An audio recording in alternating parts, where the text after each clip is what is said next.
So unless there is objection, we will proceed. Welcome everyone. This is the Mayor Commission Budget Work Session. And today is July, 17th? And the time is 20th. Today's July 20th. And the time is 10:02. And actually on the agenda that was given to me, it says July 8th. That's what threw me off. So today's July 20th, 10:02, and let's get started. Mr. Parks, are you doing the first portion of this? Revenues, expenditures, projections, is that? I have an old agenda, obviously. Yes, I was about to say, Mayor, I think you have, an outdated agenda. Okay. We'll make certain that someone brings in the updated agenda for today. That's what I was given. Okay. Great, thank you. Mr. Parks, do you want me to footnote how we're going to handle the waterfront fund, or do you want to do that? You could go ahead and footnote that. Okay. Good morning, members of the board. The first item that was to be presented today was going to, after the review of the budget schedule, was going to be a presentation on the waterfront fund.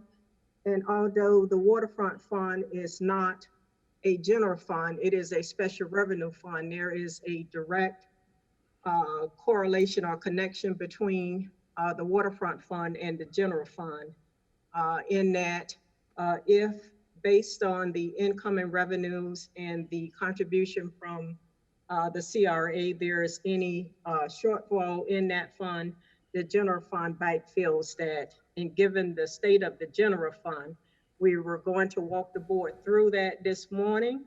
However, Finance and Administration and Parks and Rec are still fine-tuning those numbers. So we want to complete that process and then schedule the presentation perhaps at the July 27th or 29th work session. So you will not hear that presentation this morning. Okay.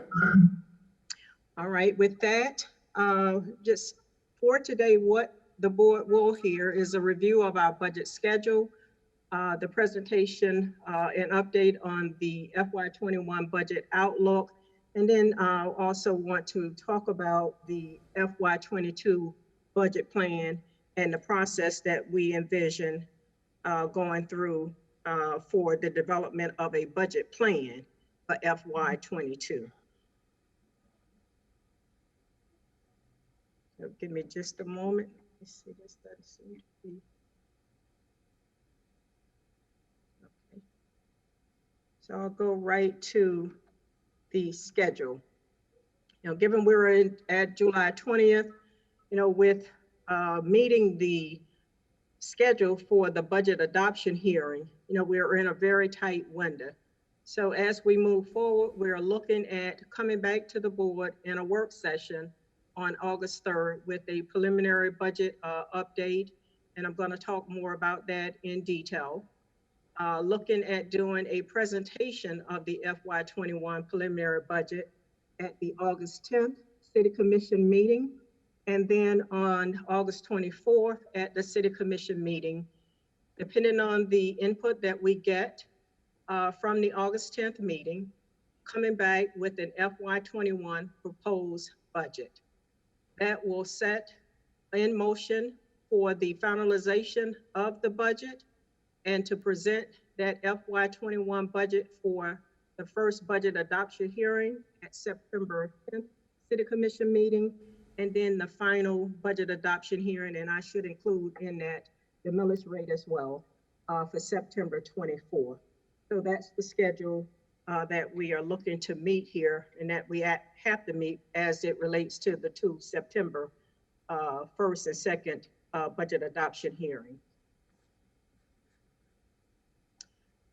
So today I'm going to do a high-level review of the budget outlook for FY21.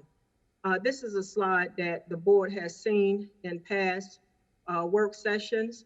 A refinement of the tax revenue that has been done. We're now at the final, which was done on July 1st. Those final values were provided to the city. We are continually looking at the impact of COVID-19 on the other revenue sources and doing those projections. And by way of updating the operating budget based on the incremental decreases on the personnel side. Most of these items have come before the City Commission for approval already. HCD had a restructuring that ended up with about 10,000 plus to the good for the general fund. The same with development services, with the library department, with the retirement of the long-term library director and the new appointment of Ms. Hathaway. That was on the basis that the assistant library director position would not be filled. So that's 159,000 plus to the good for the general fund, based on some changes under Mr. Park's leadership. Finance is realizing a savings to the general fund of about 150,000. And then last, based on the restructuring that the mayor put in place starting in January, that results in about a 600,000 savings in personnel costs to the general fund. These other items are in various stages of review and process, and we'll hear more about those when we get to the FY22 budget outlook or the budget plan. So what has happened since your July 8th work session, where we walked through in detail the projected estimated increases for FY21. On the revenue side, we're projecting a very slight increase in the lien collections.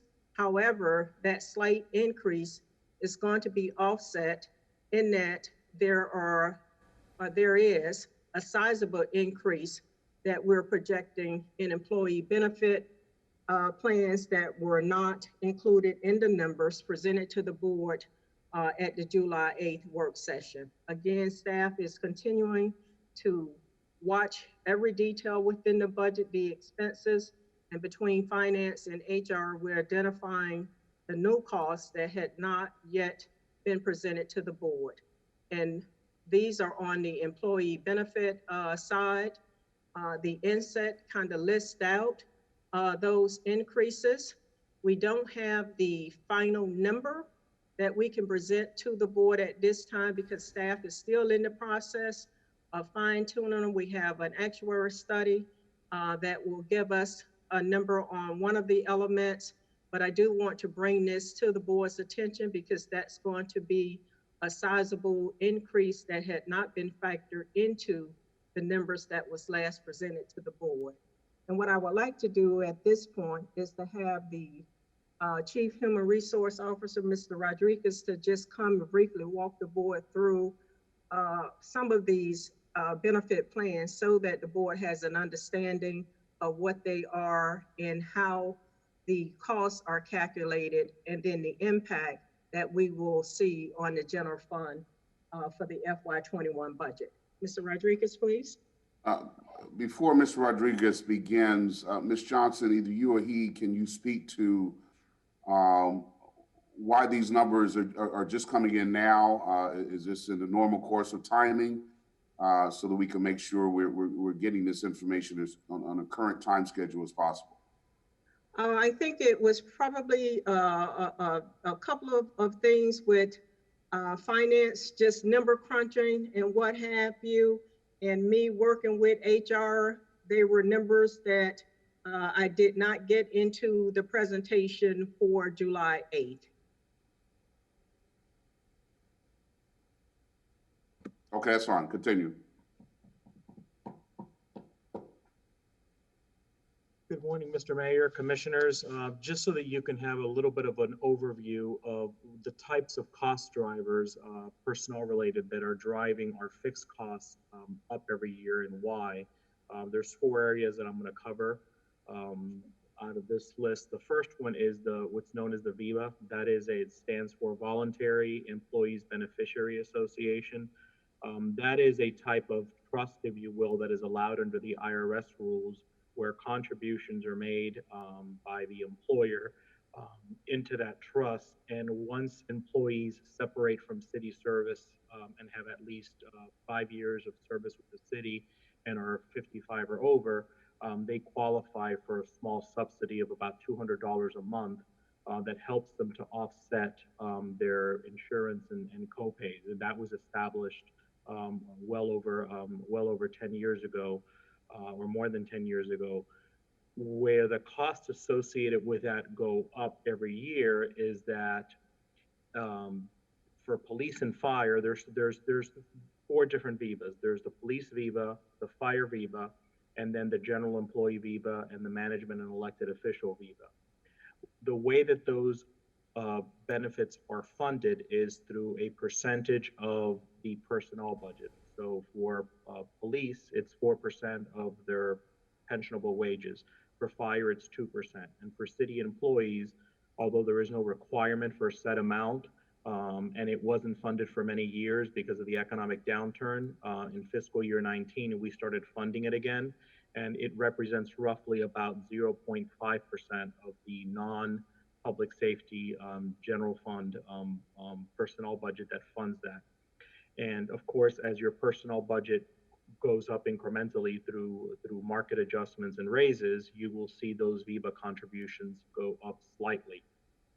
One of the other factors that will likely cause this item to increase, and we don't know by how much in the future, is the fact that we are currently, the VIVA board, of which I sit as one of the members, is doing an actuarial analysis to see how we can ensure the solvency of that trust moving forward. And the actuary is supposed to be coming back with some recommendations, whether that be increased contributions or reductions of benefits or raising the threshold to qualify for benefits. So that's one component that you'll see that will affect a fixed cost that will go up from year to year. The second item on this list is the 401 defined benefit program that the city contributes for employees' retirement. For new employees, that contribution is 6.5% of their wages are contributed by the city into their 401 plan.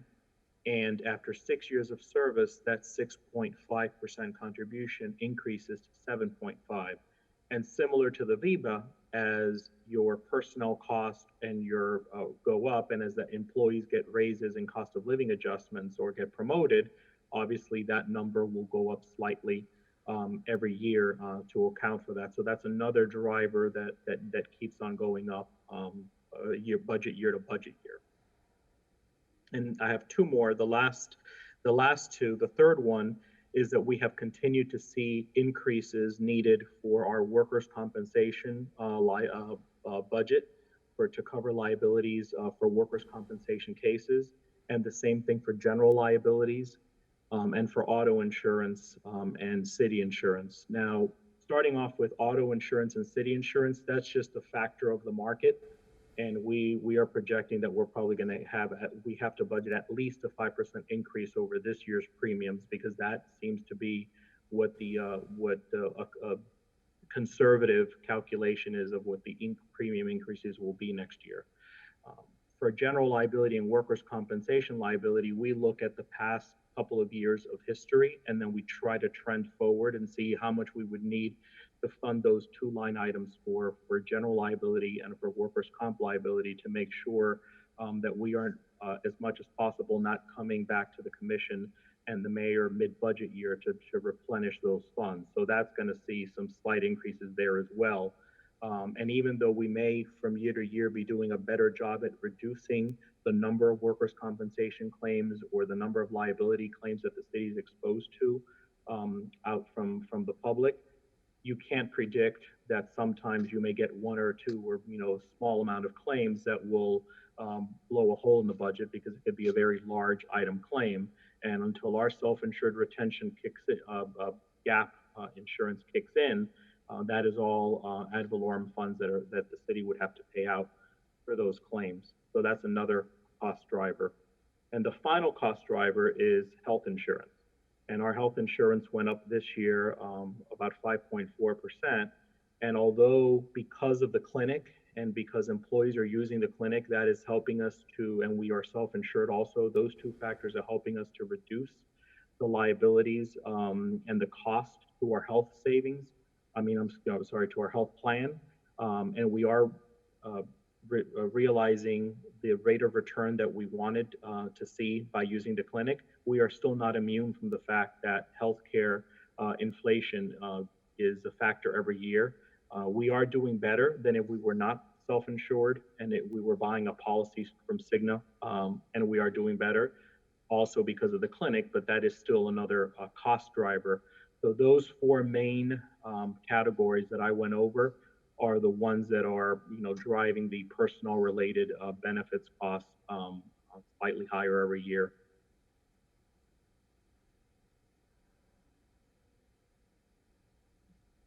Do you have any questions?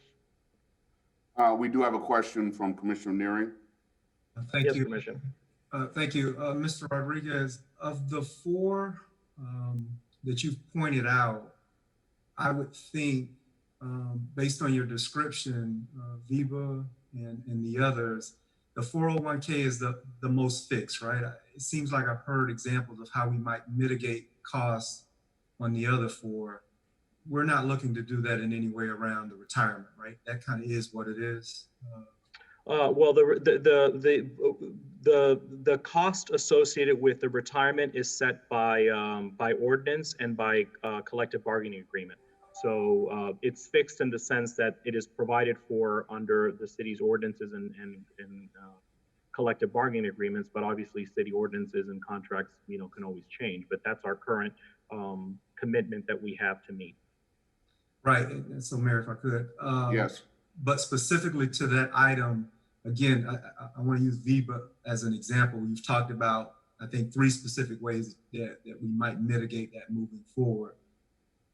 Specifically to the 401k, it was information only. We're not talking about, again, I don't know what the future holds, but we're not casting any ideas about how we might change the strategy and who can. No, right now. Okay.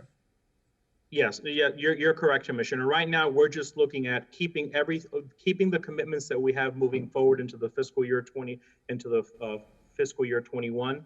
This is what we're looking at. Thank you. Okay. Madam President. Thank you, Mayor, and thank you, Mr. Rodriguez. And kind of similar to what the mayor had asked when we started this out, I understand that healthcare costs, retirement costs, et cetera, are going to go up year to year.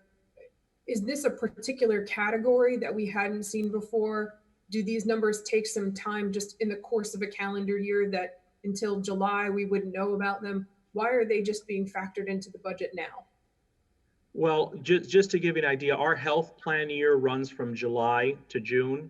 So this is around the time of the year where you are finishing and closing out the prior year's health plan and then starting the new health plan. And this is around the time where we start, getting estimates that we can look at, and where we have also what we call more claims history, because we try to as you can project at the beginning of the year what you think your healthcare costs are going to increase, but that's going to be a very loose estimate because you still have between January and June, when the plan year closes, a couple of more months of healthcare claims history that could affect that projection upward or downward. So now that we're starting a brand new, in July 1st, we started a brand new healthcare plan year. You have a lot more claims history we can look at to make sure that we're comfortable with projection. Understood. Mayor, if I may just follow up. Yes. So that makes sense to me as far as the timing in the calendar year. But knowing that we have these specific categories, are there any more, I guess what we call them, estimated line items that we should anticipate that there would be an increase for some other category that's not listed here? As far as I'm aware of, this is pretty much in terms of the personnel and benefits liabilities, what we're looking at. Okay, thank you. Okay, I don't see any other questions. Ms. Johnson, do you pick up from here, or? Yes, Mr. Mayor. So I'm going to proceed. So again, just looking at where we are with the FY21 projected operating revenue, that 193, 192, 390 is a number that should be familiar to the board, that takes into account the $190 million base operating revenue that we have talked about, and it includes the 2.1 million of new revenue after we do the net between the tax revenue and the drop in the non-tax revenue sources. And just based on what we have presented and discussed before, looking at our operating expenses, and this is a roll-up, a high-level review. The additional expenses that we are reviewing for consideration for FY21, as it indicates, there is an imbalance between what we have in operating revenue and the operating expenses for FY21. The two plus signs after the expenses, that's to highlight the fact that we have not dialed into the equation the cost increases that Mr. Rodriguez just walked the board through. So that number is anticipated, or that number will go higher than the 208 million. So where we are today, on the revenue side, one of the main revenue sources that the city utilizes in terms of balancing its budget is the state revenue sharing. I've been informed by finance staff that the state will provide the state revenue sharing numbers by the end of this week. So we'll know whether or not there's going to be a further drop in the projected revenues outside of tax revenue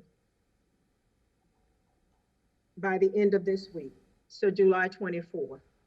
What I am proposing is that, we are on a very tight time frame to be in a position to present the budget to the board to meet the 2 budget adoption hearing in September. To utilize July 24th, as the hard stop on where we are with revenue projections, expenditure projections, and then develop the preliminary FY21 budget. And that needs to be preliminarily a balanced budget. We can't stay in this position where we're doing these incremental adjustments and not putting together a budget for the board's consideration. As part of this process, departments have laid out their operating budgets on a functional basis. So it will take their budget and lay it out by the various programs and services. And they will then use a system that we have put in place based on the level of discretion that the board has by way of cutting that program or that service, and it will go from green, where the board has the most discretion. As an example, some of the programs in parks and recreation, all of the programs are good programs that our residents have come to expect, programs that provide a benefit to our community. But the board is not required by law, per se, to provide that program. So in its full discretion, the board could scale back a program depending on the financial situation with the city. Another example would be some of the events that we have on the waterfront. There is no requirement by law that the board provides a specific program. For example, Clematis by Night. If the board, at its discretion, based on our financial situation, decides that's one of the programs that we're going to have to suspend or eliminate, that would have a green indicator, meaning that you have the full discretion to eliminate it. A yellow indicator would be items that the board has discretion to eliminate. However, there is a caution that there is a related agreement tied to that particular function. There may be a code requirement that set that program in place. There may be an ordinance that set that program in place. So that alerts the board that while there's discretion to eliminate this particular service or function, you're going to have to repeal either the ordinance, change the code, or eliminate or get out of the agreement. Items with a red indicator would mean that it is statutorily required or it is in the charter. So within a 12-year time frame, it is highly unlikely that the board will be able to unravel that particular function because of the process you would have to go through for a statutory change or a charter change. And so the board would then be in a position based on where we are at the end of the day, looking at all of those items across the board to decide what you want to scale back in the budget, what you want to eliminate, what direction you want to give on those items with yellow indicators. We need to look at how we can bring this agreement to an end because we can no longer afford this particular item given our financial circumstances. Now, as we are envisioning moving forward, here's what we're looking at. And I'm looking to get support from the board to move in this direction. And that is for administration and finance, as is normally done, to proceed with developing the preliminary budget, as I just indicated, based on where we are with the hard stop on Friday. And we would do that with a couple of key budget assumptions, that our millage rate is going to remain at the 8.3465, which the board at its last meeting approved that rate as the not to exceed rate. And you see the 7.8 million of additional tax revenue that will bring into the coffers. But again, keeping in mind, the net revenue is that 2.8 with the offset of the $5 million drop in non-ad valorem revenue. And again, the question marks behind the 2.8 net is going to depend. Yes. Before you continue, we have a question from Commissioner Peduzzi. Thank Yes. you, Mayor. And it might be better to let her continue. It is a general question about how we go addressing these issues. So maybe it should wait until after she's done. Okay, very good, very good. Thank you. Okay, the net additional revenue, again, is going to depend at the end of the day based on the news that we get from the state this week. So if that news is worse than what we have factored in, that will affect the amount of new revenue at the end of the day that we will have to balance the preliminary budget. So those are the three assumptions as it relates to revenues. When we look at on the expenditure side, having to balance our expenses with whatever the bottom line revenue number is, we would build the preliminary budget based on it being financially feasible to the greatest extent to cover the various items. All of the city's obligated expenditures, the market mandates that we have to meet have to be covered. What I've heard from the board is we want to maintain existing program and services. We want to continue as the board's #1 priority, that being public safety. We want to maintain the current workforce and not do massive across the board layoffs. We want to include the negotiated costs out of the 4 labor negotiation sessions that we're currently engaged in. And then we want to maintain the 3% cost of living adjustment for non-public safety employees and to maintain the 5% step plan for police and fire.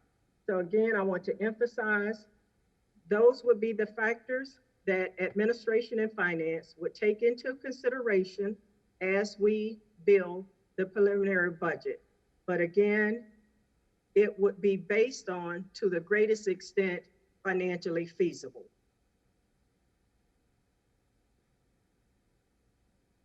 So in terms of the methodology by which we would do that, we'll be looking at doing a reallocation of our operating expenses, looking at the one-time capital items that we walked through at the last work session on July 8th, to pin those for funding out of unassigned fund balance.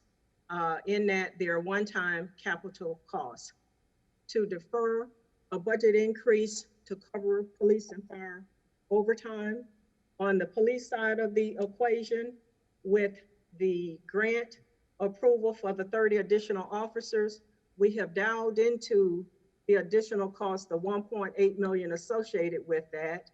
And the intent or the plan would be, as those officers come online, the police chief would be in a position to look at how the overtime can be decreased incrementally, understanding that there are still potentially may be a factor related to overtime for the various protests if we continue to be in the state affairs where we're having the protests on a regular basis. And there are some other reasons why overtime is incurred for different types of events. On the fire side, we need to look at how we can manage the additional increase for overtime on the fire side. The challenge that fire is experiencing, in addition to COVID-19, is how the additional engine was brought online. They did not have the positions to staff that engine in this year's budget and has been staffing it with overtime. If we continue to do that from the fund balance side, then there is no impact on the operating budget. But if we bring that cost into the operating budget, which based on early calculation that Fire Chief Maddie did and the HR director has reviewed, there may be a break even or a slight savings if we were to bring those positions into the operating budget as opposed to just funding them from overtime. However, because of the fact that they are not in the operating budget, even though it would be a cost saving, that is an increase to the operating budget. So we need to take another look at that and see how we can best manage that. And at the end of the day, taking all of those factors into consideration, based on the financial feasibility, if there is any gap between the revenue and the operating expenses, to look at funding that gap or that shortfall from reserves. Ms. Johnson, before we continue, we do have a question from Madam President Schultz. Thank you, Mayor. And I appreciate this summary. I just want to kind of drill down on the third item there to defer the budget increase and make sure I understand what we're talking about. So in essence, what we're looking at is the budget that we have for overtime. The best way to eliminate overtime is to get more officers, more first responders, so that way they are paid out of regular on-shift payments instead of overtime. Is that what I'm understanding? Yes. Okay. So whenever we're considering that too, I know you mentioned the new engine that was brought on board from fire. My understanding of that was part of that understanding personnel doesn't get funded from the fire assessment fee, but the engine was brought on board in part from funding from the fire assessment fee. So does that play a factor in how this is funded going forward? Are there capital costs that are shifted into the fire assessment fee in lieu of those operational costs? And that's a question that Chief Maddie can better answer, but from my review of it, I have not identified an opportunity whereby we can do that, but we will pin that as a follow-up discussion. I don't know if Chief Maddie is plugged into the work session, but she can better speak to that. Again, as I have looked at that budget, I've not identified where we have the opportunity or the ability to shift those costs. Okay, and then the last point that I had here too was to make sure that in some way, shape, or form, we're factoring in, we talked about the police grant. The grant money that was brought in to fund personnel far exceeds what the match is from the city, understanding that money still has to come in from an operational place at some point, but there is a benefit that these departments are providing. I don't know if the proper term is revenue generating, because it's not creating additional revenues, but it is offsetting what a typical cost would be. So, when I look at where it says defer budget increase for police, fire, and overtime, I want to be absolutely clear that we're talking about just overtime, speaking from a holistic city perspective and specifically a District 1 perspective. First responders and public safety are a service that is imperative to help us with our code enforcement, our homelessness issues, and a number of things. I mean, I passed first responders at 20th Street and Dixie today, which is one of the issues we've been addressing as a city. So I want to make sure that when we're talking about looking at those budgetary items, it's a shift in kind of methodology to make sure that we're funding still public safety, making sure that we have enough first responders on the street. This is just the nuance between overtime. Is it regularly funded officers and first responders? A couple of things. You are correct in how you are interpreting the information.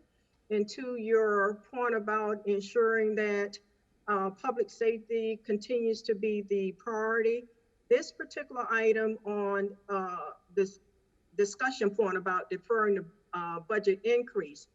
So police has an overtime line item in their budget, and I think that is about 5 million. Based on what has taken place here in our society with protests and some other activities, that 5 million that is budgeted in their budget, based on the trend, it looks like their overtime budget is going to be increased because of how they have to staff these protests and other activities. So the amount of overtime that is already in their budget is intended to stay.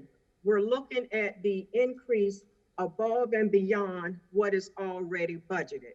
When we look at maintaining public safety as a priority, if I can just go back, one of the factors that administration and finance would take into consideration is, in fact, to continue to have public safety as the board's #1 priority.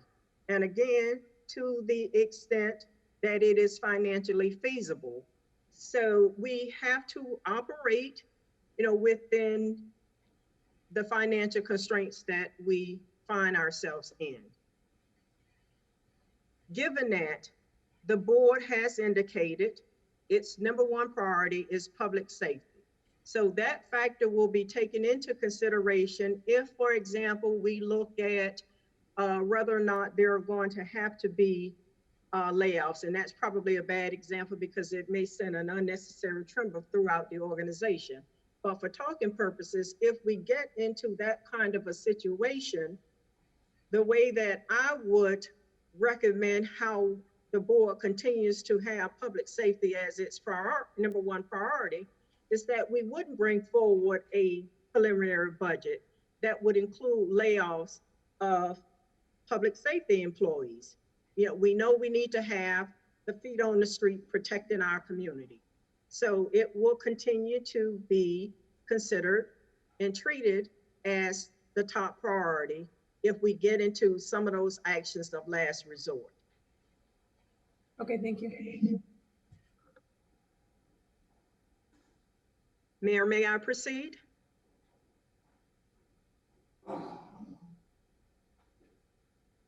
Okay. Yes, proceed, Ms. Johnson. Thank you. So again, as a wrap up on the FY21 budget outlook, again, going back to the schedule, because of the tight time frame that we're in, after this work session, administration and finance will start working on putting that preliminary budget together, bringing that back for a board review at your August 3rd work session, and then doing the formal presentation of the FY21 preliminary budget at your August 10th City Commission meeting. Based on the comments or direction we get from the board at that meeting, we will then tweak the preliminary budget, and it would then become the proposed budget for FY21, which would be presented at the August 24th City Commission meeting. And based on whatever tweaks the board makes at that point, we would tee the budget up for the final budget to be presented at your September 10th City Commission meeting and your first budget adoption hearing and setting up the millage rate, and then for the final budget adoption hearing at your September 24th City Commission meeting. So I will pause at this point, Mayor, for any questions that the board has, any direction in terms of how you want to proceed, or if you have direction on proceeding differently here on how we develop this preliminary budget before I move on to the budget planning process for FY22. All right, we have a question from Commissioner Lambert.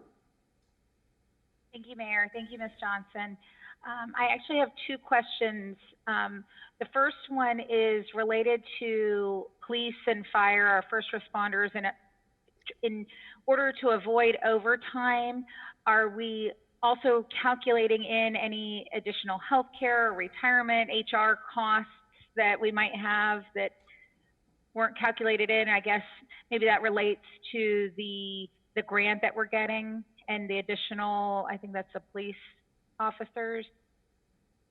Yeah, the additional costs related to police and fire would be part of the roll up of the costs that the HR director just walked the board through.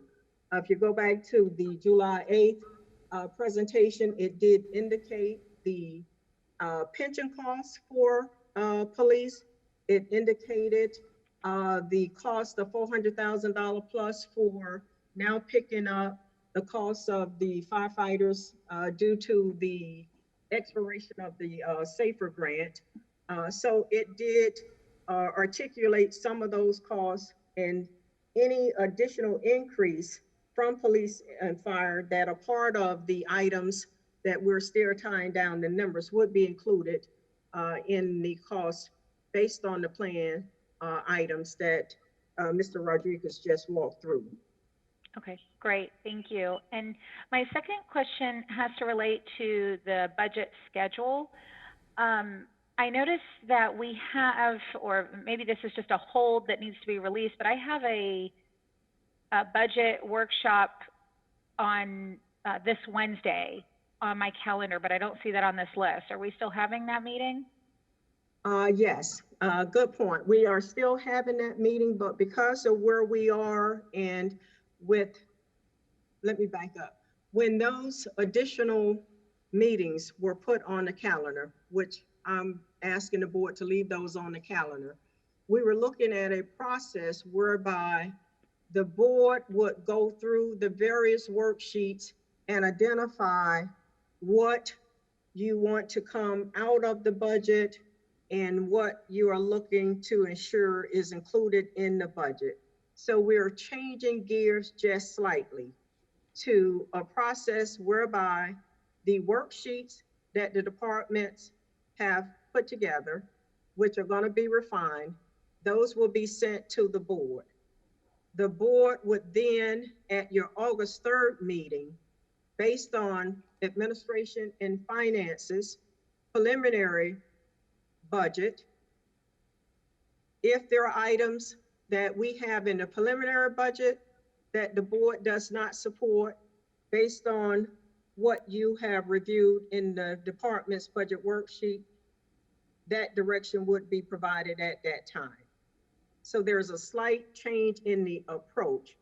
On the additional work sessions, I am asking the board to keep those on, in that there are a number non-budget items that we have on a running list for work session items that different commissioners, have inquired about. That gives us an opportunity to now on Wednesday bring some of those items forward. Some of them may also be included on the July 29th work session. And at the July 29th work session, we are envisioning then having a presentation on the parking fund and maybe some of the other funds outside of the general fund. So those work sessions are still needed. Great. All right. We Thank do you. have a question from Commissioner Peduzzi. Thank you, Mayor. We certainly have some difficult decisions to make, in the very near future here. Now that the board has outlined their priority items and the areas that we certainly we believe, we want to pay particular attention to. I think the difficulty for us as commissioners is in the details, because I don't think we have the benefit of seeing all the departments at the 20,000 foot level. Have we ever considered utilizing a consultant that's in the business of doing this stuff? Basically fresh set of eyes to take a look at all the departments and get into some of those details by interviewing the different departments to find out where there may be some areas of cost savings or duplicate services.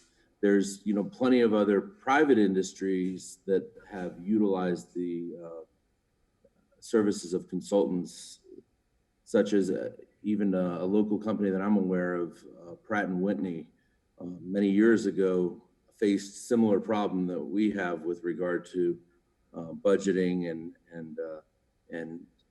funding, and they had a private consultant come in and pretty much interview all the different departments and all the different managers, and they identified areas that they thought there was some potential for cost savings. Is that something that we've ever thought about doing or that we've ever done? I know it might be a little late in the process at this point, but certainly for going forward, maybe we could benefit from having another set of eyes take a look at all our departments to determine where we might find some cost savings. I will ask Mr.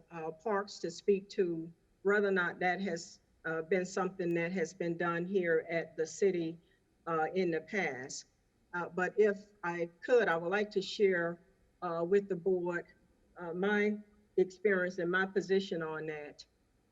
I have never utilized such a process whereby we bring a consultant in to look at departments' budgets. And that's not to say that there's anything wrong with doing that. In my experience, department directors and their staff are in the best position to bring forward cost savings ideas. I mean, when you look at the staff who's on the front line, they are in the best position to give you ideas and input on how their particular job can be done differently in an effort to help save funding. When you start looking at it from the director's level, they're in the best position to look across their departments and identify where they can maybe do some cross-training to consolidate different tasks among staff and how they can then begin to streamline how they operate with an eye on saving dollars as it relates to the general fund.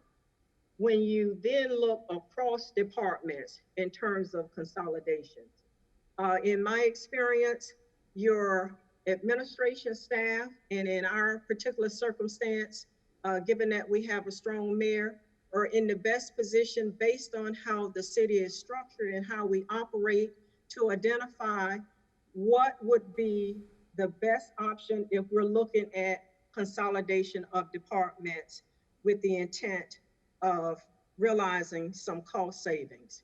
What we have put in place along that line is, because again, given the financial situation that we're facing, we want to be open to receiving as many good ideas as are out there and take those into consideration. We put a survey online for city employees to be able to provide any thoughts or suggestions or cost saving ideas that they have that they want administration and finance to take into consideration. Through the two community or public budget meetings that we have dialed into this process, the first one of which is this Wednesday, and then the second one is Monday. We're going to do a presentation and allow the public to ask questions and to provide any cost savings ideas that they have. Back to the idea of a consultant again, that there is nothing that would preclude the board from doing that. I would caution the board on that for two reasons. One is, first, is the cost impact. You usually don't get that kind of service cheap, and we're in the midst of a very challenging financial situation. I think our dollars can be better spent on helping to close whatever shortfall that we may have.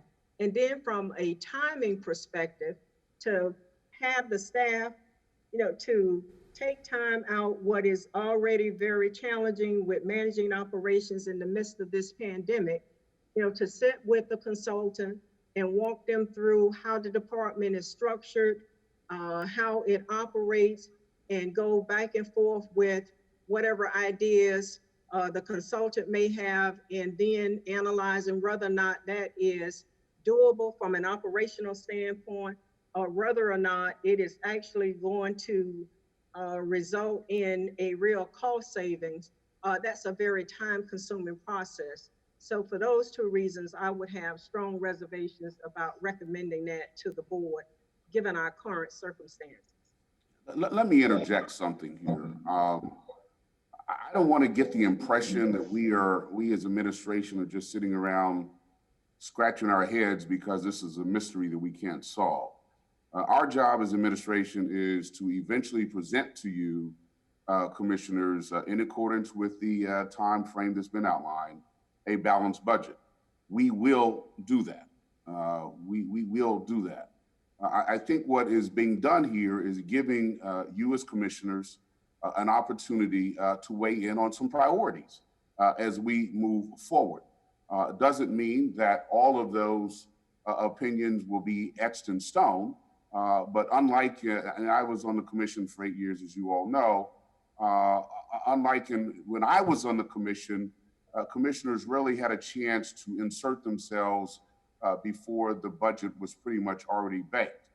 So we're trying something new here. We're giving you an opportunity to weigh in from whatever perspective you want to do that. And similarly, as we have community meetings, we're giving the community an opportunity to make suggestions about efficiencies, cuts, et cetera.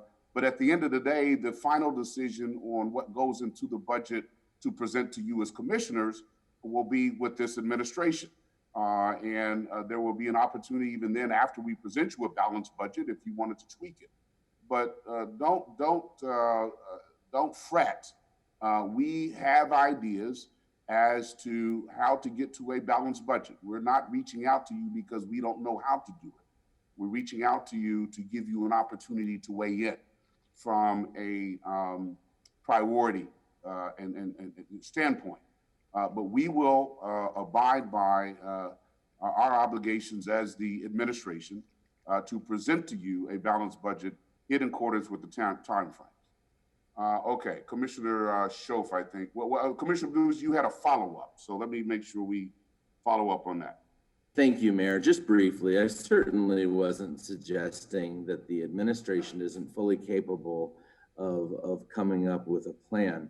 I simply was putting out there another option. Sure. That we could use to have someone look at everything from the 20,000 foot level. the question that I see is if you turn it over to the department heads, that, these are people that are living with it every day. And I just think that sometimes having another set of eyes, someone that objectively can look at the bigger picture, isn't necessarily a bad thing.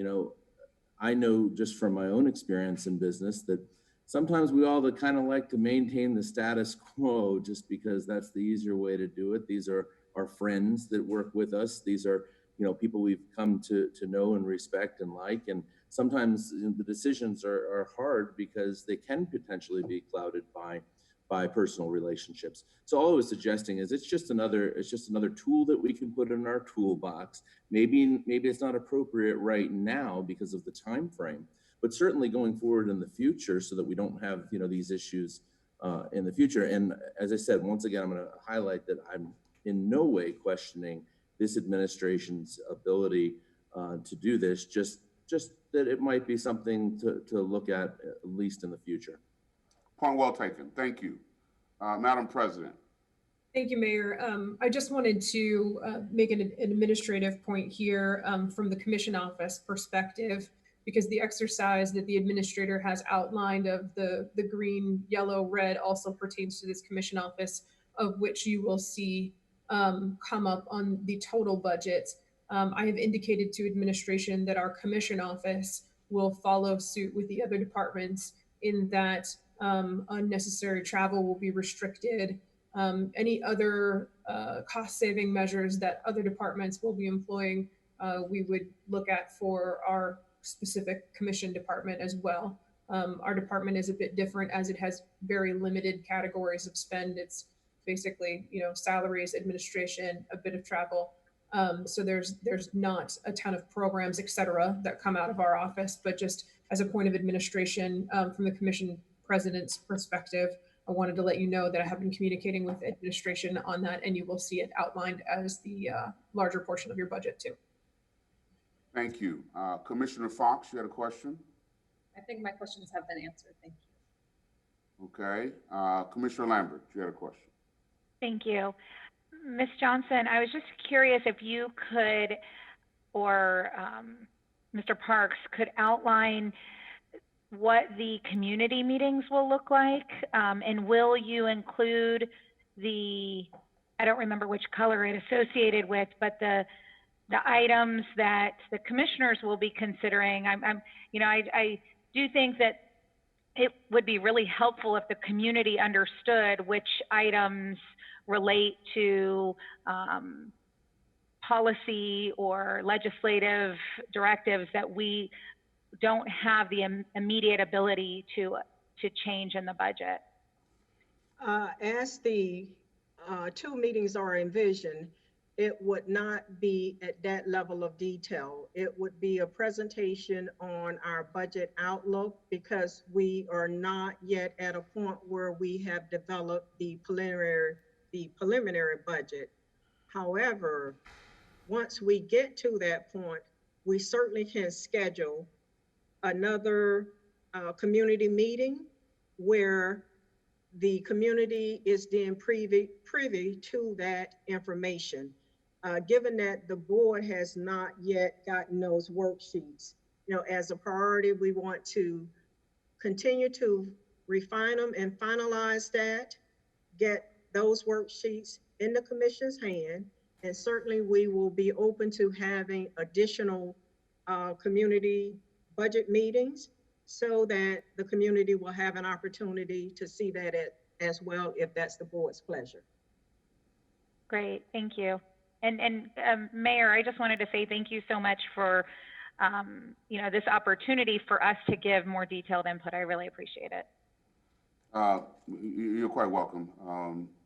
My 8 years on the commission, there were some observations I had, and this is one where I thought I'd like to see if the commissioners could get more of an opportunity to weigh in. And thank you. Okay, Ms. Johnson, I don't have any other questions, so you may proceed.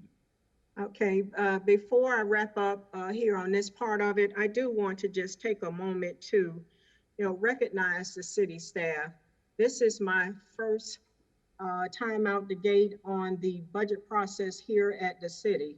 And I will tell the board that the city staff is very professional, very dedicated. So as the city administrator, I really don't have any concern that the staff will not bring forward items that could be reduced from their budgets because they understand the city's financial situation.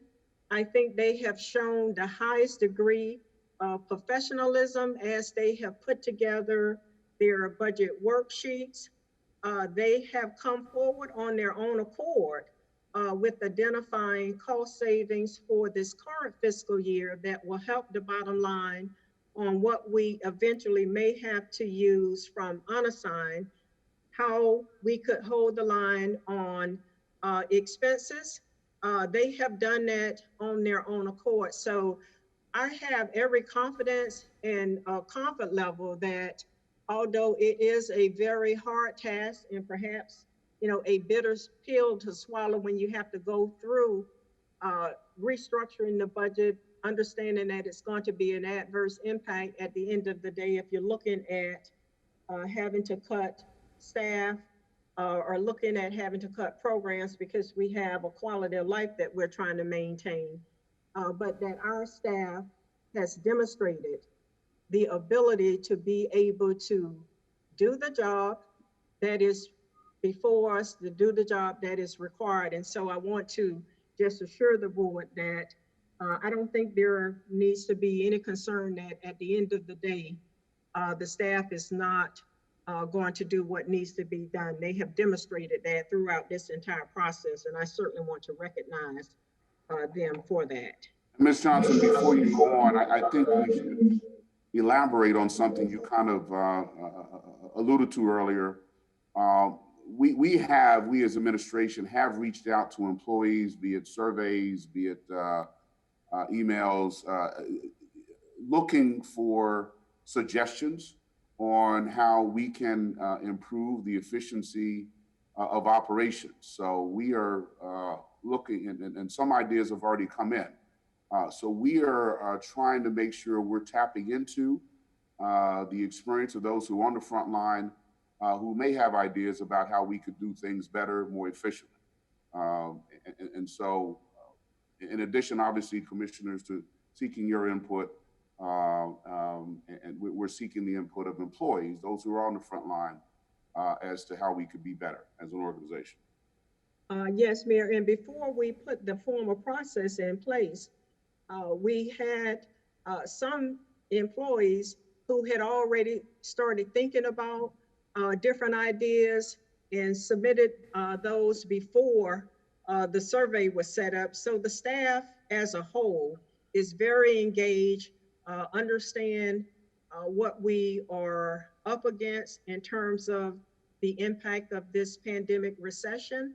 And they're coming forward with their own ideas at perhaps all levels of the organization, which is very good. You want to have staff at every level of the organization engaged. We don't want to do a top-down sort of approach where we are kind of mandating at the top how departments are going to be restructured, how we can do things differently. Again, just based on my experience, the staff who's on the front line in the saddle every day running operations are just in a covenant position to give you ideas on how it can be done differently, more efficiently, how we can consolidate services. So I'm very encouraged by what I'm seeing from our staff. And with that, we'll move on to looking ahead. I just want to kind of start positioning our mindset, understanding that we are going to prepare a preliminary budget for FY21. We're absolutely, as the mayor underscored, that's going to be done. But we have to keep our eye on the year ahead. So as we look at where we sit as the city and the county, we know based on everything that we're hearing is that we have a significant spike in COVID-19 positivity rates here within Palm Beach County, and I think that trend holds place here within our city.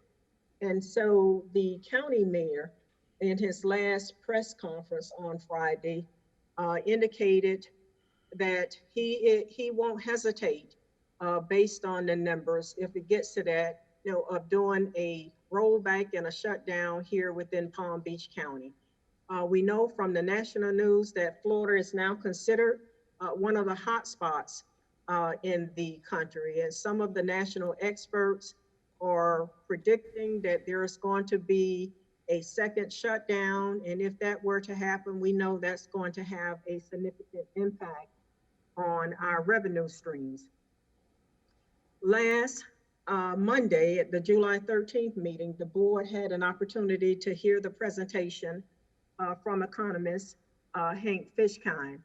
And again, this is from Mr. Fishkind's presentation, but I think it's important to highlight some of the information that he presented to the board as we look a year ahead. So essentially his presentation in terms of the economic outlook talked about this baseline scenario and the pessimistic scenario. Currently, we are in the baseline scenario whereby COVID-19, and he termed it as being this service-based recession that is predicted to be severe but very short and the worst since the Great Depression.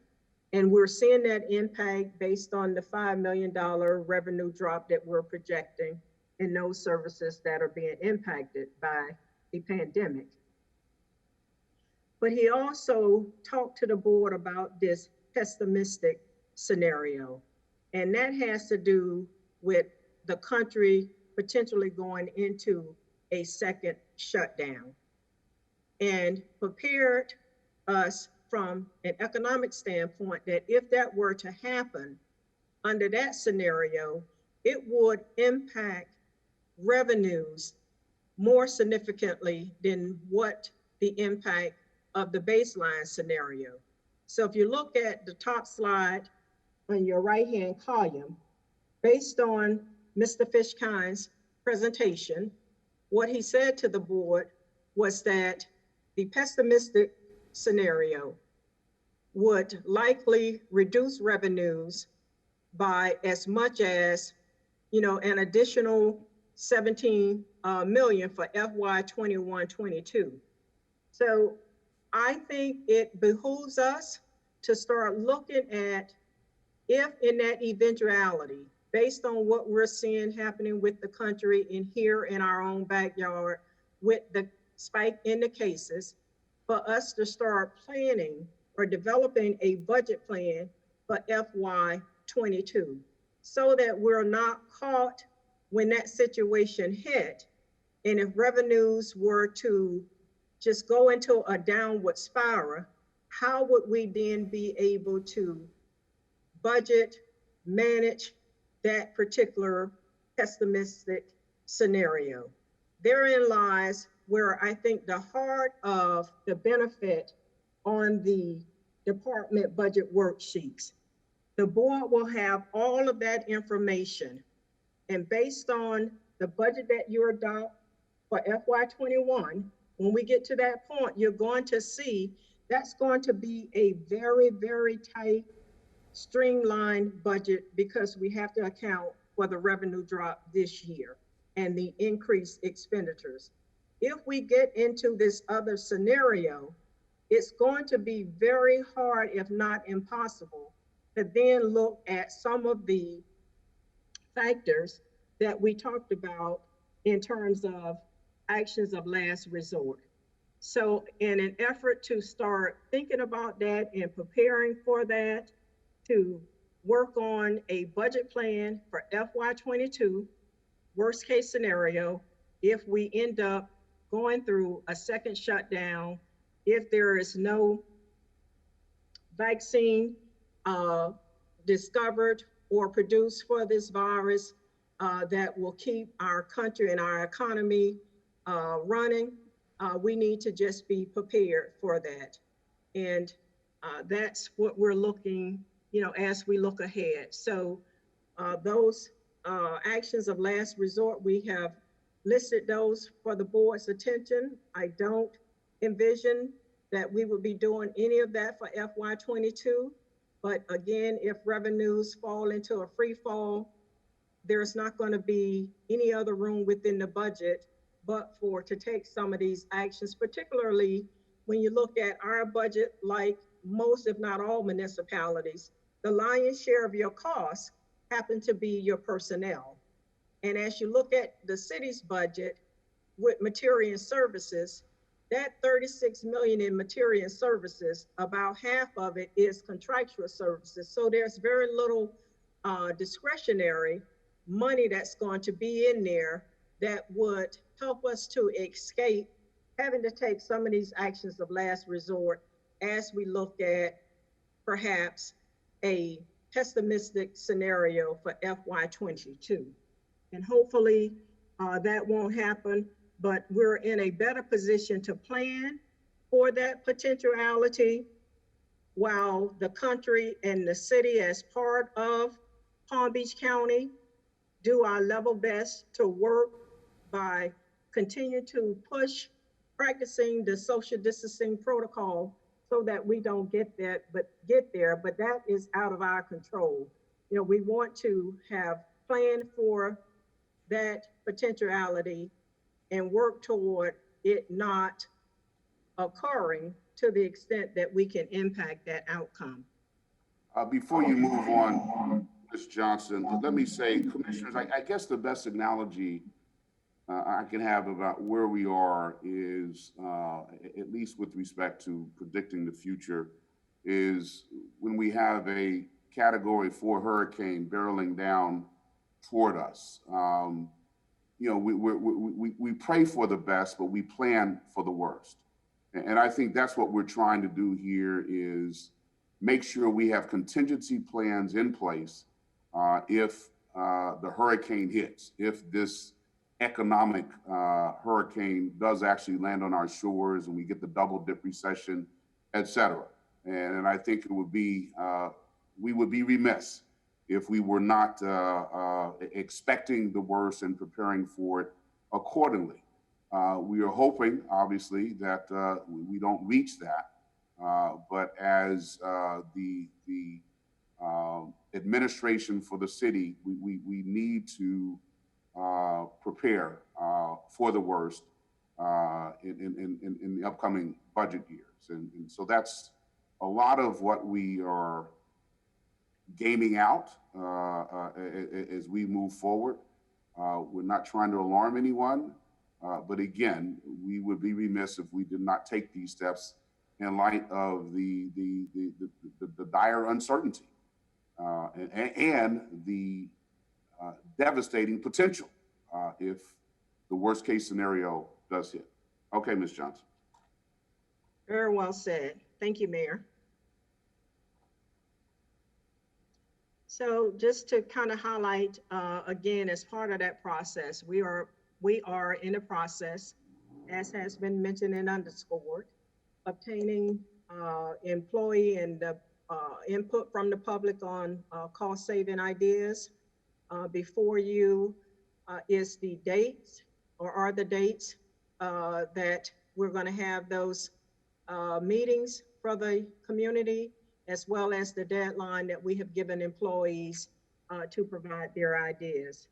We are refining the budget worksheets from the departments, and I want to thank the departments for going through the extra effort of, kind of rethinking how their budget is put together from a line item budget to now a functional budget and laying it out in that format.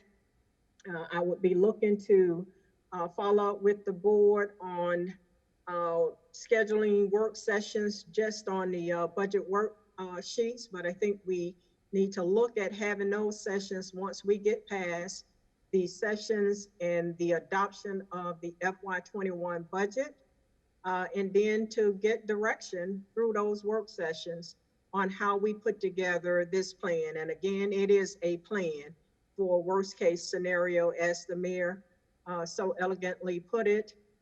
It would be more or less, a contingency plan, so that if it were to happen, we're not managing in chaos trying to figure out what it is that we need to do. We will have a plan that would guide us. And with that, Mr. Mayor, that concludes my presentation. I'll turn it over to you. Thank you. Ms. Johnson, can you just allude briefly to when and where the commission will get a chance to look at the CIP budget? Where is that in the process? My thought would be that we would do a presentation on that for the July 29th work session. But I'm certainly open to, providing that on whatever time frame that the board directs. That's another one of those things that kind of gets thrown in, it gets thrown into the commission's lap, particularly when you start talking about community meetings. So if we could at least start getting some information to the commission and maybe even fold some of that into some of the community meetings going forward. A lot of these communities want to see what's going to happen from a capital improvement process in their particular neighborhoods. And I'd like to, incorporate that in some of these meetings coming up. Will do. Commissioners, any other questions about the budget timing process? I don't see any other questions. Ms. Johnson, did you have anything else on item 1? No, sir.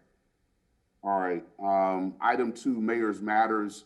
I did want to let the commission know that as I have put together a task force to look at the racial and ethnic equality in our city, I have also put together and I'm in the process of putting together a task force of our employees to look at how we as a city can do better with respect to certain practices. We have a survey that's gone out. We have solicited input from employees, and I think as of the last count, last Friday, we had over 150 comments, suggestions come in from employees, because to me, it would be like living in a glass house and trying to throw stones. It would not be good for us as a city, for me as a mayor, to try to make the city better, the outside community, without also taking an inward look at what we are doing, what we have been doing, and how we can improve from a racial and ethnic equality standpoint. So I did want to make you aware of that, make the public aware of that. We are also doing an internal assessment at the city to see how we could be better, what some of our systemic problems may have been from a racial and ethnic equality standpoint, and how we can improve. So I just wanted to make you aware of that we're walking down those parallel paths here. And I don't have anything else. Anyone else have anything for the good of the body? Commissioners? Okay, I don't see anything. So I will adjourn this meeting. Thank you all very much for your time. Ms. Johnson, thank you and your staff for a very fine presentation. Commissioners, enjoy your rest of your day and stay safe, everyone. Thank you.